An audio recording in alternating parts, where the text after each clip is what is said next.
Since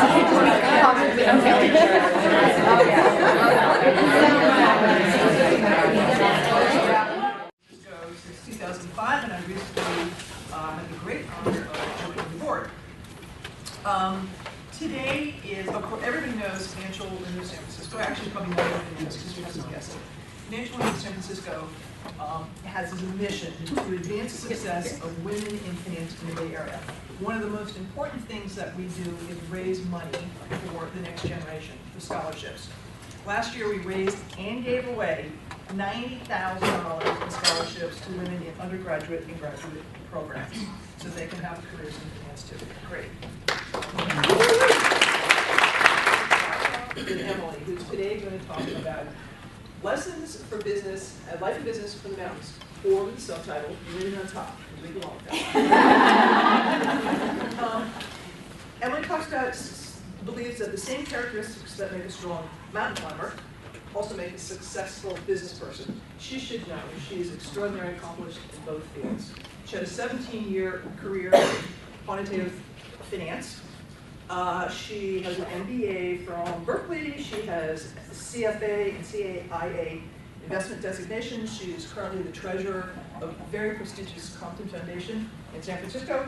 She was the San Francisco chapter president and sat on the board of the National Association of Women MBAs, no slouch. When I met Emily, she was at the end of her 17-year career, wanting to make a transition. I'll tell you about that.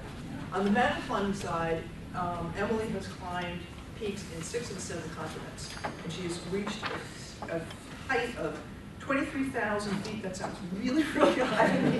I get on the chair and take some stuff off the ceiling today.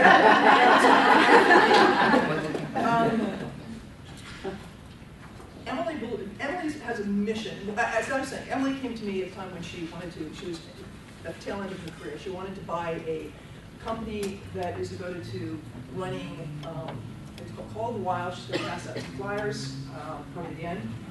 Those are women on adventure trips, not all to 23,000 feet, but they're things that everybody in this room could do. 2 feet. Her mission is to inspire women to face challenge, risk, fear differently, and basically to reach inside. There's so much to admire about Emily. There just is. She is smart, by all accounts. She's smart, she's strong, she's the hardest worker I know. She has such achievement. But really, what impresses me most about Emily is just, she's also really mortal. And she reaches inside. We were having dinner last night, and I brought up something about fear, and she just said to me, I don't have time to hide. So, like us, I mean, she knows what she's talking about. My hope for you is that she will inspire each one of you to do one thing that you really want to do that maybe you are afraid to do. So, without any further ado, Emily Cortes. For myself, well, part of what I really wanted to do when I created this presentation a number of years ago was to share my story and how climbing transformed me as a person and a professional. It's not just about climbing, but it's about the fact that I used to be a total wallflower. I was absolutely scared shitless of getting up in front of a room like you and seeing eyeballs looking back at me. Totally afraid of authority, just put my head down and worked really hard and never spoke up at meetings. So much fear just throughout all of my life. But it also kind of drove me because I'm like, I have to be that much better. I have to study that much harder. Somebody's going to find me out, right?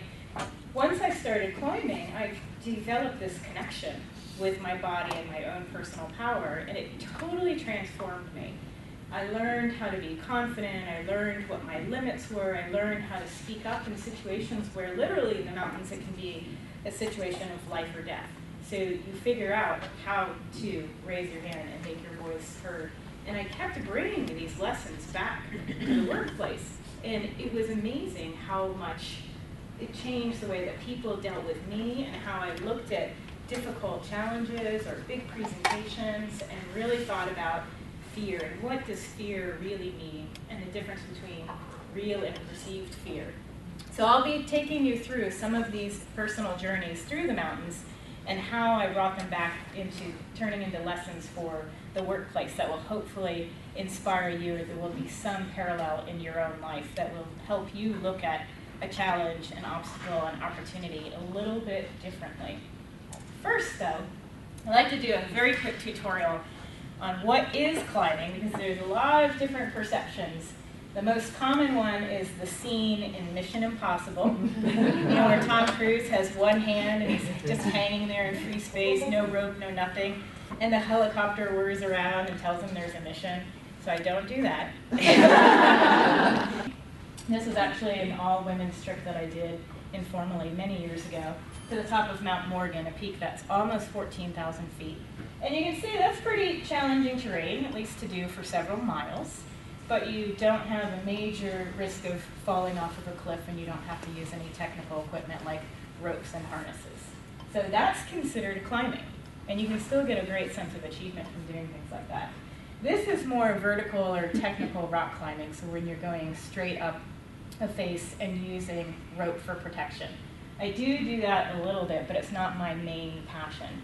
So it's really funny once you get into a sport, the people that are bouldering give the people that are doing this kind of climbing a hard time, and they all kind of think that the people that do this are crazy. And this is one of my favorite kinds of climbing, snow climbing. So you can see that they're basically walking up a mountain. It's usually hiking. Sometimes you face in, but many times you don't. And they're using crampons on their feet. Those are the spiky things that you put on the bottom of your boots to get purchase into firm snow or ice.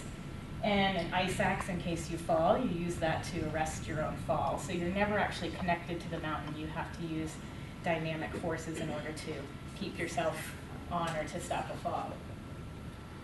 And then there's ice climbing, which I think is pretty fun, but also pretty dangerous. But it's something I do from time to time to try to stretch myself in terms of the physical and mental aspects, so that if I get on just a little bit steeper snow or ice, I don't freak out, because I've been on vertical ice before, so I'm always trying to push my own limits. And then this is my absolute favorite kind of climbing. It's called glacier climbing.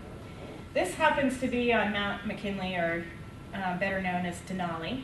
And this particular area right here is called the Valley of Death.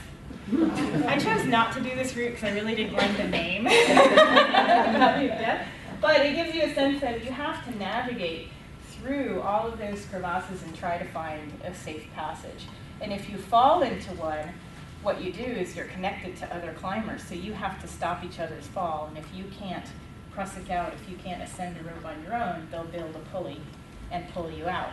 So it's also really interesting because there's a lot of teamwork aspects to it. It's also very technical, and it's physically strenuous, but in a different way than just going straight up.